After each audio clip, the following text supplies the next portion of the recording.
잠깐! 영상 시작 전에 금지어 몇 개 선포합니다. 땡땡이, 엽충이, 성, 풀. 이제 영상 보셔도 좋습니다.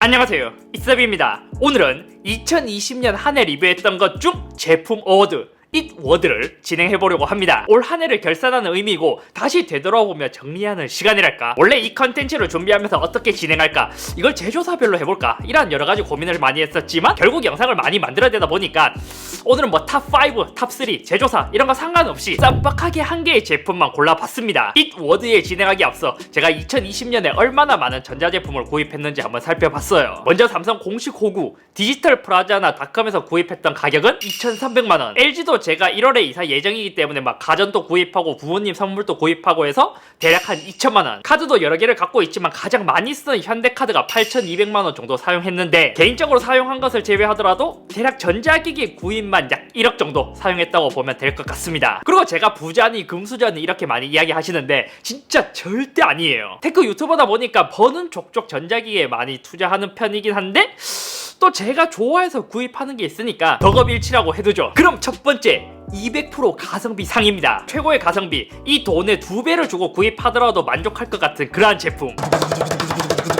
레노버의 아이디어 패드 슬림 5 50만원대였나? 60만원 정도 주고 구입한 노트북이에요. 사실 레노버의 제품이 좋았다라기보다 AMD의 르누아르 프로세서가 워낙 잘 나온 탓이 가장 크기도 했고, 거기서 레노버의 가격 대비 만족스러운 품질이 더해져서 극강의 가성비 제품이 나오게 된 것이죠. 주변에도 정말 많이 추천했는데 이것을 구입하고 후회된다는 사람을 보지 못한 것 같습니다. 그만큼 저도 실제로 사용하며 이제 가벼운 용도로 많이 사용을 해봤는데, 이 가격 주고 이 정도의 만족감을 줄 수 있는 제품, 아니 이 가격에 이 정도의 성능이 나오는 제품, 얘는 미친 노트북이라는 생각이 들었고, 개인적으로 뭐 LG 그램이나 갤럭시 북이온 이러한 제품들도 좋지만 그것보다 가격 대비 만족도가 훨씬 높았던 제품입니다. 그렇기 때문에 저도 얘가 너무 만족스러워서 처분을 하기보다는 얘를 더 아껴줘야겠다는 생각에 얼마 전에 화질이 더 좋은 디스플레이를 직접 교체까지 해줬고, 얘는 올해 구입한 제품 중 진짜 레전드 중에 레전드의 가성비 제품이었습니다. 이 정도 가격인데 간단한 게임 정도는 정말 무리가 없는 제품. 사실상 르누아르 프로세서가 다 한 거죠. 두 번째는 50% 망성비 상입니다. 제품은 좋은데 가격이 너무 비싸기 때문에 절반의 금액만 받았으면 좋을 것 같은 그러한 제품.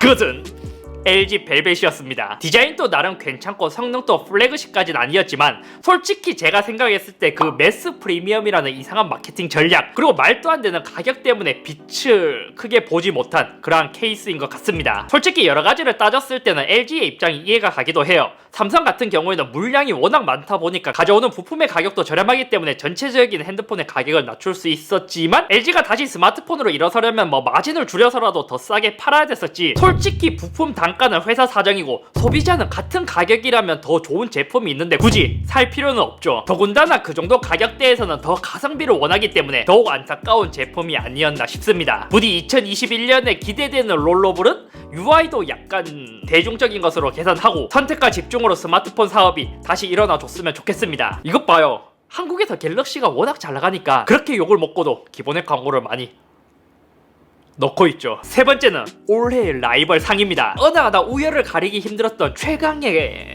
라이벌 대전이랄까. 처음에 딱 이 상을 생각했을 때 미밴드 5와 갤럭시 핏 2 요거를 생각했었는데 다시 생각해보니까 더 만족스러운 제품이 있더라고요. 올 초에 출시되었던 갤럭시 탭 S6 라이트 그리고 아이패드입니다. 지금도 생각하면 둘 다 진짜 큰 라이벌이라 생각 들지만 솔직히 제 심정으로는 갤럭시 탭 S6 라이트에 한 표를 주고 싶어요. 분명 아이패드에 비해 눈에 띄게 버벅이는 것은 맞는데 어차피 이 가격대로 구입할 소비자층은 가성비가 좋아야 하기 때문이죠. 초기에 말도 안 되는 금 나누기로 욕을 먹었지만 펌웨어로 추가해서 업그레이드를 시켜줬고, 아이패드에 비해 S펜도 기본으로 주고 딱 공부용으로 사용하기에는 이만한 가성비가 더 없다고 생각해요. 분명 아이패드와 비교했을 때 더 빠르고 부드러운 아이패드가 훨씬 더 좋았지만 기본 구성품으로 펜을 주냐 안 주냐의 차이가 좀 컸던 것 같습니다. 그냥 아이패드는 애플펜슬까지 구입하면 급 차이가 너무 크게 나는, 그래서 지금 또 주위에서 공부용으로 이제 펜이 필요한 태블릿을 산다고 하면 큰 욕심 내지 말고 갤럭시 탭 S6 라이트를 구입하라고 추천하고 있습니다. 물론 여기서 펜을 쓰지 않는다면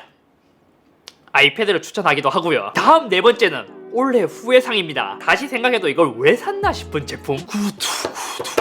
그 제품은 샤오미 무선 충전 패드입니다. 이거는 신기해서 샀는데 영 보통 저는 리뷰를 하고 나서 그러니까 영상을 찍고 나서 며칠간 더 써보긴 하지만 이것은 사용할 때부터 왜 내가 이것을 써야 하는지 납득을 시켜주지 못한 제품이었습니다. 작은 패드 위에 아무데나 올려놓으면 코일이 자동으로 움직여서 무선 충전을 시켜준다는 개념인데 정확성도 낮고 속도도 느리고 오작동도 많이 하고 대륙의 실수라고 하는데 얘는 진짜 제대로 실수를 해버린 거예요.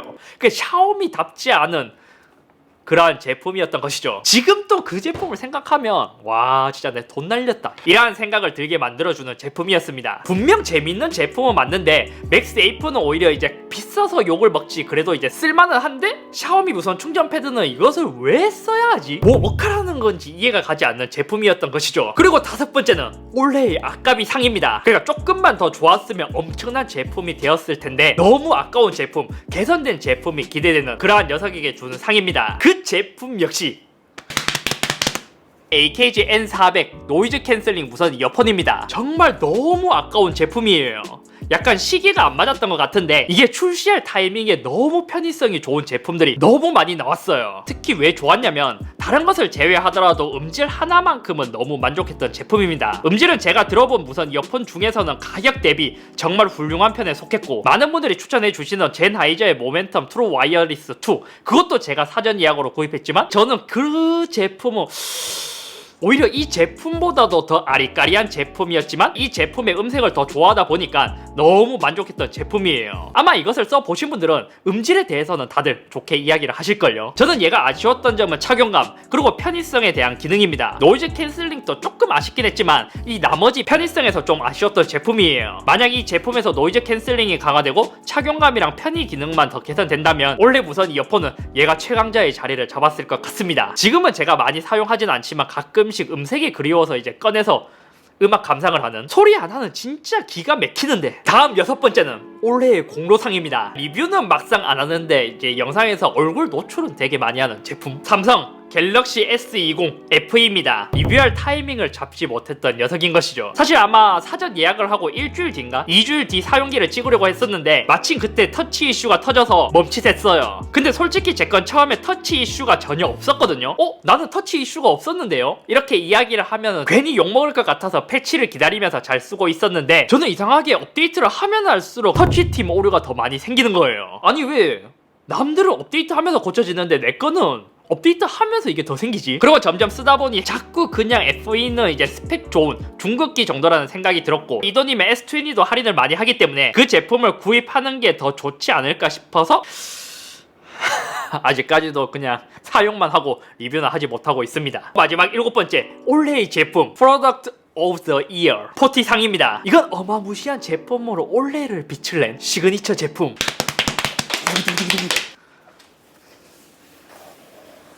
애플의 맥북 에어 M1입니다. 처음에는 ARM 윈도우 10을 써봤기 때문에 크게 기대는 하지 않았지만 실제로 주문하고 받으면서 얘를 써보니까 미쳤다라는 생각이 들었습니다. 아니 더 정확하게 말해서 제가 16인치 맥북 프로 풀옵션도 아마 연초에 구입하고 계속 꾸준히 써오던 제품이었는데 얘를 구입하고는 16인치 맥북 프로가 지금 관짝으로 갔습니다. 지금 또 거의 매일매일 사용하다시피 하는데 이걸 쓰다가 일반 노트북을 쓰면 거슬리지 않았던 펜 소음 그리고 발열이 이제는 신경이 쓰이기 시작했습니다. 특히 펜 소음이 더더욱이요. 그 일반 노트북들은 펜 소음은 어쩔 수 없이 따라오는 거다 보니까 크게 신경이 쓰이지 않았는데 맥북 에어 M1을 써보니까 이제 신경 쓰이기 시작한 것이죠. 속도도 16인치 맥북 프로보다 반응 속도는 훨씬 더 빠르고 즉각 반응하는 것이 굉장히 멋진 녀석입니다. 심지어 ARM 윈도우 10을 썼을 때는 에뮬로 돌아가는 게 체감이 되었지만 얘는 로제타로 알아서 변화를 해버리니까 이게 인텔 최저가 프로그램인지 애플 실리콘 최저가 프로그램인지 컴퓨터에 관심을 있는 게 아니라면 알 수 없을 정도로 경기를 잘 허물어서 진짜 미친듯이 만족스러운 제품이었습니다. 분명 영상을 편집하고 뽑을 때의 속도는 16인치 맥북 프로가 훨씬 더 빨랐지만 작업 시의 쾌적함, 펜 소음, 발열 때문에 만족스러운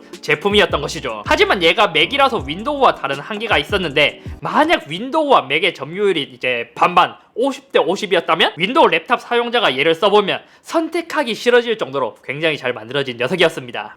그 덕분에 인텔 맥 중고가가 폭락하고 있죠. 그리고 최고의 단점 또한 맥이라는 것이고요. 이렇게 올해 이 워드를 진행해봤습니다. 그냥 개인적인 후기이기 때문에 재미로만 봐주시고 또 댓글에서 막 나는 어디 파다 이렇게 또 파가 나뉘어서 싸우진 않았으면 좋겠습니다. 아무튼 오늘은 여기까지이며 이 워드를 통해 또 2020년 한 해를 정리해봤는데 구독자 여러분께서도 올 한 해 잘 마무리하시길 바라며 다가올 2021년 한번 저와 함께 기대해보면 좋을 것 같습니다. 개인적으로 스마트폰은 따로 이야기하진 않았는데 제 개인적으로 가격을 제외하고 올해의 탑 만족감인 폰은